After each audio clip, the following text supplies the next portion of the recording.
ಎಲ್ಲರಿಗೂ ನಮಸ್ಕಾರ. ರುಚಿ ಮನೆಗೆ ಸ್ವಾಗತ. ಯಾರೆಲ್ಲ ನನ್ನ ಯೂಟ್ಯೂಬ್ ಚಾನಲ್ನ ಸಬ್ಸ್ಕ್ರೈಬ್ ಮಾಡೋದು ನೋಡ್ತಾ ಇದ್ದೀರೋ ಪ್ಲೀಸ್ ಸಬ್ಸ್ಕ್ರೈಬ್ ಮಾಡ್ಕೊಳ್ಳಿ. ಹಾಗೆ ಒಂದು ಲೈಕ್ ಮಾಡಿ, ಶೇರ್ ಮಾಡಿ, ಕಮೆಂಟ್ ಮಾಡೋದನ್ನ ಮರಿಬೇಡಿ. ಇದೊಂದು ಲಂಚ್ ಬಾಕ್ಸ್ ರೆಸಿಪಿ ಅಂತಲೇ ಹೇಳ್ಬೋದು. ಬೆಳಗಿನ ಟಿಫನ್ಗೆ ಮತ್ತು ಮಕ್ಳಿಗೆ ಲಂಚ್ ಬಾಕ್ಸ್ಗೆಲ್ಲ ತುಂಬ ಬೇಗನೆ ಆಗುತ್ತೆ. ಕಡಿಮೆ ಸಮಯದಲ್ಲಿ ತುಂಬ ಬೇಗನೆ ಮಾಡ್ಕೋಬೋದು. ಸೋಯಾ ಪಲಾವ್ ತುಂಬ ಸಿಂಪಲ್ಲಾಗಿ ತುಂಬ ಬೇಗ ಮಾಡ್ಕೊಳ್ಳೋವಂಥ ರೆಸಿಪಿ. ಎಲ್ಲರೂ ಇಷ್ಟಪಟ್ಟು ತಿನ್ನೋವಂಥ ರೆಸಿಪಿ ಇದು ಸೋಯಾ ಪಲಾವ್.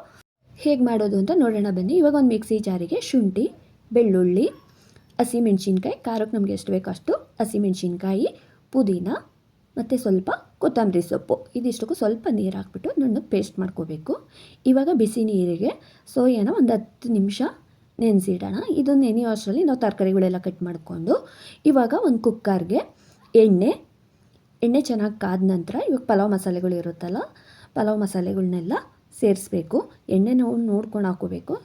ಒಬ್ಬೊಬ್ಬರು ಎಣ್ಣೆ ಜಾಸ್ತಿ ಯೂಸ್ ಮಾಡ್ತಾರೆ, ಕೆಲವರು ಸ್ವಲ್ಪ, ಅಂದರೆ ಈ ಪಲಾವ್ಗಳಿಗೆಲ್ಲ ಸ್ವಲ್ಪ ಎಣ್ಣೆ ಜಾಸ್ತಿನೇ ಹಾಕಬೇಕು. ಹಾಗಾಗಿ ಸ್ವಲ್ಪ ಎಣ್ಣೆ ಜೊತೆಗೆ ತುಪ್ಪ ಸೇರಿಸಿದ್ರಂತೂ ತುಂಬಾ ಚೆನ್ನಾಗಿರುತ್ತೆ. ತುಪ್ಪ ಇಲ್ಲ ಬೆಣ್ಣೆ. ಪಲಾವ್ ಮಸಾಲೆ ಎಲ್ಲ ಹಾಕಿ ಅದು ಸ್ವಲ್ಪ ಫ್ರೈ ಆದಮೇಲೆ ಒಂದು ದಪ್ಪ ಈರುಳ್ಳಿ ಹಾಕಿ ಚೆನ್ನಾಗಿ ಫ್ರೈ ಆದಮೇಲೆ ಒಂದು ಟೊಮೊಟೊ ಸಾಫ್ಟ್ ಆಗೋ ತನಕ ಎಣ್ಣೆನಲ್ಲಿ ಚೆನ್ನಾಗಿ ಫ್ರೈ ಮಾಡ್ಕೋಬೇಕು. ಅದು ಚೆನ್ನಾಗಿ ಸ್ವಲ್ಪ ಫ್ರೈ ಆದ ನಂತರ ಇವಾಗ ಆಲೂಗಡ್ಡೆ ಫಸ್ಟ್ ಹಾಕಬೇಕು. ಅಂದರೆ ನಾವು ಪಲಾವ್ಗೆ ಸಾಮಾನ್ಯವಾಗಿ ಆಲೂಗಡ್ಡೆ ಎಲ್ಲ ಹಾಕೋಲ್ಲ, ಆದರೆ ಈ ಸೋಯಾ ಪಲಾವ್ಗೆ ಆಲೂಗಡ್ಡೆ ಡಿಫ್ರೆಂಟ್ ಟೇಸ್ಟ್ ಕೊಡುತ್ತೆ. ಹಾಗಾಗಿ ಆಲೂಗಡ್ಡೆ, ಕ್ಯಾರೆಟು, ಹಸಿ ಬಟಾಣಿ ಮತ್ತು ಸೋಯಾ ಇದಿಷ್ಟನ್ನು ಹಾಕಿ ಎಣ್ಣೆಯಲ್ಲಿ ಒಂದು 5ರಿಂದ 10 ನಿಮಿಷ ಚೆನ್ನಾಗಿ ಫ್ರೈ ಮಾಡ್ಕೋಬೇಕು. ತರಕಾರಿ ಮತ್ತು ಸೋಯಾಗೆಲ್ಲ ಚೆನ್ನಾಗಿ ಉಪ್ಪು ಎಣ್ಣೆ ಎಲ್ಲ ಹಿಡಿಬೇಕಲ್ಲ, ಹಾಗಾಗಿ ಉಪ್ಪು, ಸ್ವಲ್ಪ ಅರಿಶಿನ, 1 ಸ್ಪೂನು ಧನಿಯಾ ಪೌಡ್ರು ಇದಿಷ್ಟನ್ನು ಹಾಕಿ ಚೆನ್ನಾಗಿ ಇವಾಗ ಫ್ರೈ ಆದ ನಂತರ ನಾವು ಮಸಾಲೆ ರುಬ್ಬಿಟ್ಕೊಂಡಿರ್ತೀವಲ್ಲ, ಶುಂಠಿ, ಬೆಳ್ಳುಳ್ಳಿ, ಪುದೀನ, ಕೊತ್ತಂಬರಿ, ಆ ಮಸಾಲೆನ ಇವಾಗ ಸೇರಿಸ್ಬೇಕು. ಒಳ್ಳೆ ಘಮ ಬರ್ತಾ ಇರುತ್ತೆ, ತುಂಬಾ ಚೆನ್ನಾಗಿರುತ್ತೆ. ತುಂಬ ಬೇಗನೂ ಮಾಡ್ಕೋಬೋದು. ಜಾಸ್ತಿ ತರಕಾರಿಗಳೆಲ್ಲ ಏನು ಹಾಕೋ ಹಾಗೆ ಇಲ್ಲ. ಬೇಕಾದರೆ ಸೋಯಾ ಮತ್ತು ಆಲೂಗಡ್ಡೆ ಇದೆರಡು ಹಾಕಿನೂ ಮಾಡ್ಬೋದು.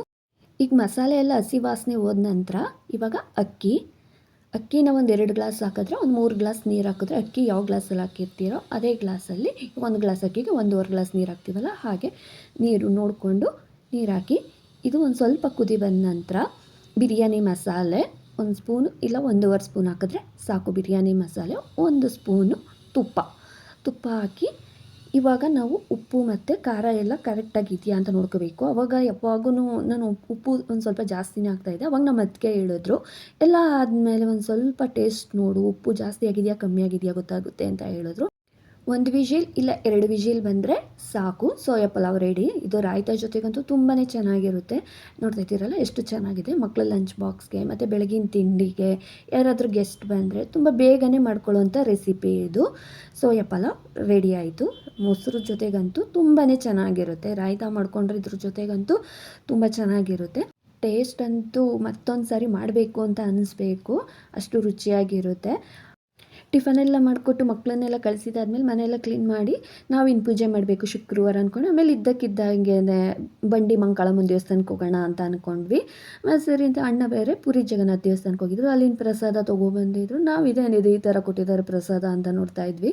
ಅಂದರೆ ಅಲ್ಲಿನ ದೇವಸ್ಥಾನದಿಂದ ನಾವು, ನನ್ನ ತಂಗಿ ಬೇರೆ ಹೇಳಿದರು ಅಲ್ಲಿ ದೇವ್ರ ಇದು 3 ಗೊಂಬೆ ಥರ ಬರುತ್ತೆ, ಅದು ತೊಗೊಂಬರೋದಕ್ಕೆ ಹೇಳು ಅಂತ ಅಣ್ಣನಿಗೆ ಫೋನ್ ಮಾಡಿ ಹೇಳಿದ್ವಿ ನಾವು. ಆದರೆ ಅಲ್ಲಿ ಏನೋ ಅಣ್ಣ ತೊಗೋಬೇಕಾದ್ರೆ ಅವ್ರು ಯಾರೋ ಬೇಡ, ಅದು ಕೃಷ್ಣ, ಬಲರಾಮ ಮತ್ತು ಸುಭದ್ರ ಅಣ್ಣ ತಂಗಿ ಅಂತ ಏನೋ, ಅದು ಇನ್ನೂ ದೇವಸ್ಥಾನ ಫುಲ್ಲು ಇನ್ನೂ ಮುಗ್ದೇ ಇಲ್ಲ, ಹಾಗಾಗಿ ತೊಗೊಂಡೋಗ್ಬಾರ್ದು ಅಂತ ಏನೋ ಹೇಳಿದ್ರಂತೆ. ಆಮೇಲೆ ಸರಿ ಅಂತ ಅಂದ್ಬಿಟ್ಟು ಅಣ್ಣನೂ ಏನು ತೊಗೊಬಂದಿರಲಿಲ್ಲ, ಪ್ರಸಾದ ಮಾತ್ರ ತೊಗೊಬಂದಿದ್ರು.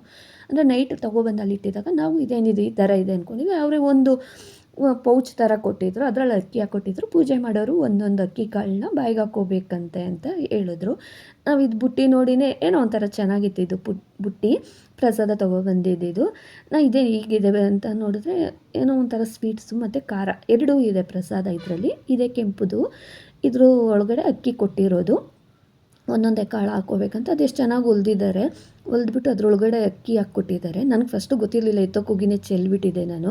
ಆಮೇಲೆ ಅಣ್ಣನ ಕೇಳಿದಕ್ಕೆ ಅಣ್ಣ ಹೇಳಿದ್ರು ಈ ಥರ ಅಂತ ಹೇಳಿ. ಆಮೇಲೆ ನಾವು ದೇವಸ್ಥಾನಕ್ಕೆ ಹೋಗಬೇಕು ಅಂತ ಅಂದ್ಕೊಂಡ್ವಿ. ಆಮೇಲೆ ಅಣ್ಣ ಏನು ಇದ್ದಕ್ಕಿದ್ದಂಗೆ ಹೋಗ್ತಾ ಇದ್ದೀರಾ ಅಂತಂದ್ರು.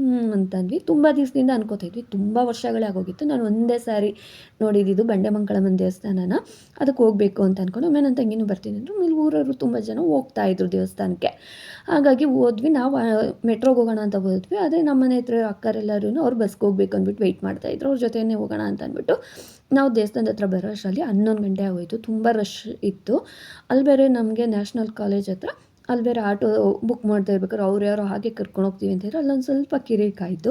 ಆಮೇಲೆ ನಾವು ಇಲ್ಲ ಬುಕ್ ಮಾಡಿದ್ದೀವಿ ಅಂತಂದರೆ, ಬೇಡ ಬನ್ನಿ ನಾವು ಕರ್ಕೊಂಡು ಹೋಗ್ತೀವಿ, 80 ರೂಪಾಯಿ ಕೊಟ್ಬಿಡಿ ಅಂತ ಏನೋ ಹೀಗೆ ಹೇಳ್ತಾಯಿದ್ರು. ಆಮೇಲೆ ಬೇಡ ಅಂತ ಅಂದ್ಬಿಟ್ಟು ನಾವು ಬುಕ್ ಮಾಡಿದ್ದೀವಿ ಅಂತ ಬರೋ ಅಷ್ಟರಲ್ಲಿ ಅಲ್ಲೊಂದು 10 ನಿಮಿಷ ಟೈಮ್ ವೇಸ್ಟ್ ಆಯಿತು. ಇಲ್ಲಿಗೆ ಬರೋ ಅಷ್ಟರಲ್ಲಿ ಫುಲ್ ರಶ್ಶು. ನಾವು ಆಮೇಲೆ ಅಂದರೆ ನನಗೆ ಗೊತ್ತೇ ಇರಲಿಲ್ಲ, ಯಾವಾಗೋ ನಾನು ಒಂದು ಸಾರಿ ನೋಡಿದ್ದು, ಅಷ್ಟು ನೆನಪೇ ಇರಲಿಲ್ಲ.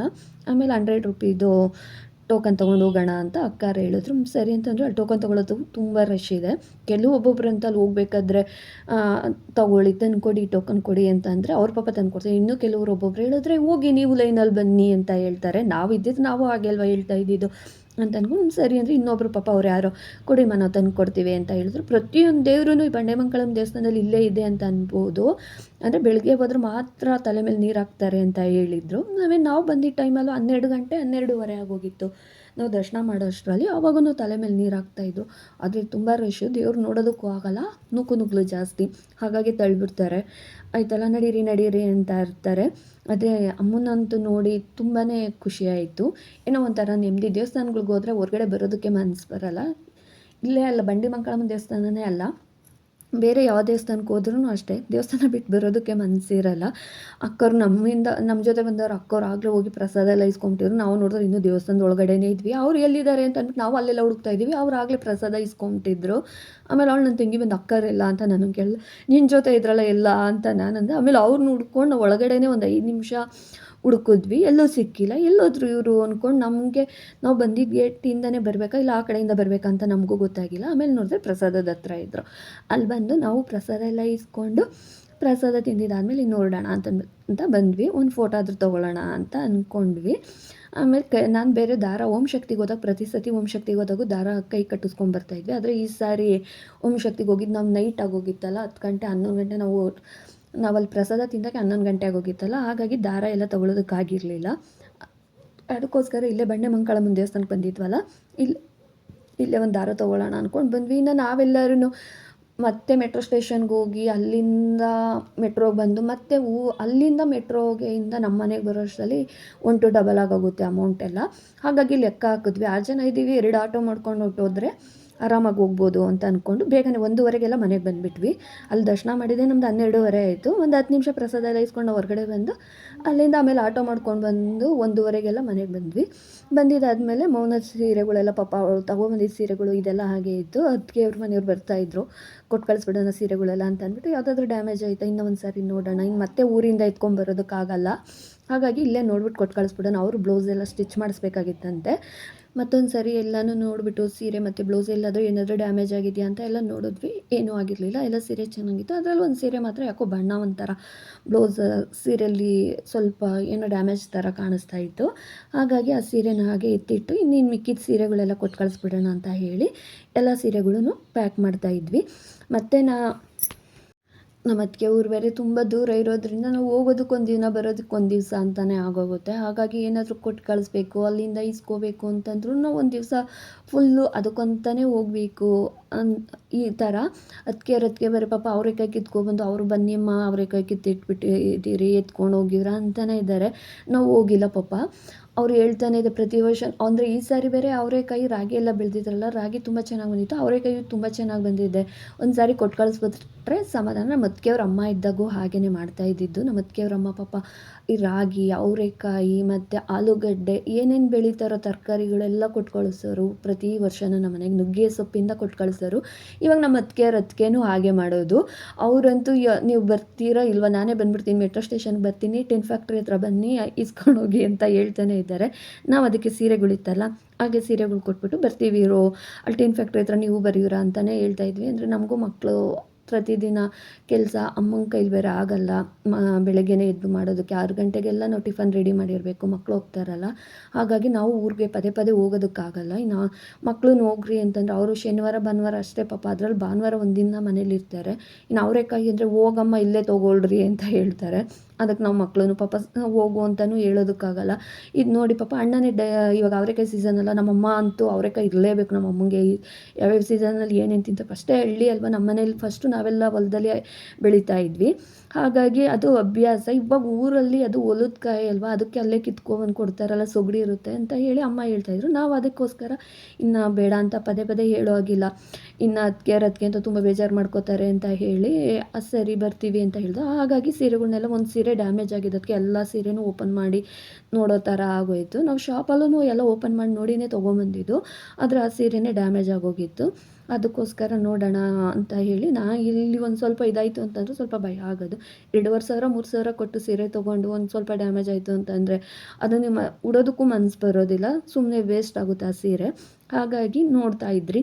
ಆಮೇಲೆ ಎಲ್ಲ ಸೀರೆನೂ ಚೆನ್ನಾಗಿತ್ತು, ಒಂದು ಸೀರೆ ಮಾತ್ರ ಡ್ಯಾಮೇಜ್ ಆಗಿತ್ತು, ಅದನ್ನು ಎತ್ತಿಟ್ಬಿಟ್ಟಿದ್ರಿ. ಇನ್ನು ಇದನ್ನೆಲ್ಲ ಕೊಟ್ಟು ಕಳಿಸ್ಬಿಡೋಣ, ಅದನ್ನು ಯಾವಾಗಾದರೂ ಮಾರ್ಕೆಟ್ಗೆ ಹೋದಾಗ ಎಕ್ಸ್ಚೇಂಜ್ ಮಾಡ್ಕೋ. ಅವ್ರಿಗೆ ಫಸ್ಟೇ ಹೇಳಿದ್ವಿ ಈ ಥರ ಏನಾದರೂ ಡ್ಯಾಮೇಜ್ ಇತ್ತು ಅಂದರೆ ತಂದು ಕೊಡ್ತೀವಿ ಅಂತ. ಅವ್ರು ಏನೂ ಇಲ್ಲ ಅಂತ ಅಂದ್ಬಿಟ್ಟು ಪಾಪ ಎಲ್ಲ ಓಪನ್ ಮಾಡಿ ತೋರಿಸಿದ್ರು. ಆದರೂ ಒಂದು ಸೀರೆ ಡ್ಯಾಮೇಜು. ನಾವು ಅವತ್ತು ಸೀರೆ ತೊಗೊಳಕ್ಕೆ ಹೋದಾಗ ನಮ್ಮ ಅಕ್ಕನ ಬಂದಿದ್ರಲ್ಲ, ಅದು ಒಂದು ಸೀರೆ ಎಕ್ಸ್ಚೇಂಜ್ ಆಗೋಗಿತ್ತು. ನನ್ನ ಸೀರೆ ನಮ್ಮ ಅಕ್ಕ ಎತ್ಕೊಟ್ಟೋಗಿದ್ರು, ನಮ್ಮ ಅಕ್ಕನ ಸೀರೆ ನಾನು ಎತ್ಕೊಂಡ್ಬಂದುಬಿಟ್ಟಿದ್ದೆ. ಅಕ್ಕ ಇಲ್ಲಿ ನಮ್ಮ ಊರಲ್ಲಿ ಒಂದು ಸತ್ಯನಾರಾಯಣ ಪೂಜೆ ಇತ್ತು ಅಂತ ಹೇಳಿ ನಮ್ಮ ಅಕ್ಕ ಬಂದಿದ್ದರು, ಆವಾಗ ಆ ಸೀರೆ ತೊಗೊಂಡು ಕೊಟ್ಬಿಟ್ಟೋದ್ರು. ನಾನು ತುಂಬ ಇಷ್ಟಪಟ್ಟಿದ್ದ ಸೀರೆ ಇದು. ಅಂದರೆ ಏನು ಅಂತ ಗೊತ್ತಿಲ್ಲ, ನನಗೆ ಈ ಪ್ಲೇನ್ ಸ್ಯಾರಿಲಿ ಈ ಥರ ಅಂದರೆ ಸಿಕ್ಕಾಪಟ್ಟೆ ಇಷ್ಟ ಆಯಿತು. ಒಂದು 2 ಸ್ಯಾರಿ ತೊಗೊಳಕ್ಕೆ ಹೋದಾಗೂ ಇದು ನನ್ನ ಹತ್ರ ಯಾಕೋ ಬರ್ತಾನೆ ಇರಲಿಲ್ಲ ಈ ಸೀರೆ. ಬ್ಲೌಸ್ ಸ್ಟಿಚ್ ಮಾಡಿಸಿ ಅದನ್ನು ಹಾಕ್ಕೊಳ್ಳೋ ತನಕ ಅಂತೂ ಸೀರೆನಲ್ಲೇ ಇರುತ್ತೆ ಕೈ. ಅದು ಎತ್ತಿಟ್ಟ ಮೇಲೆ ಆಮೇಲೆ ಅದ್ರ ಒಂದು ಸಾರಿ ಹಾಕ್ಕೊಂಡು ಎತ್ತಿಟ್ಟ ಮೇಲೆ ಮುಗೀತು, ಅದ್ರ ಮೇಲೆ ಮನಸ್ಸೇ ಇರೋಲ್ಲ. ಇಲ್ಲಿಗೆ ಇವತ್ತಿನ ಈ ವ್ಲಾಗ್ ಎಂಡ್ ಆಗುತ್ತಿದೆ. Thank you.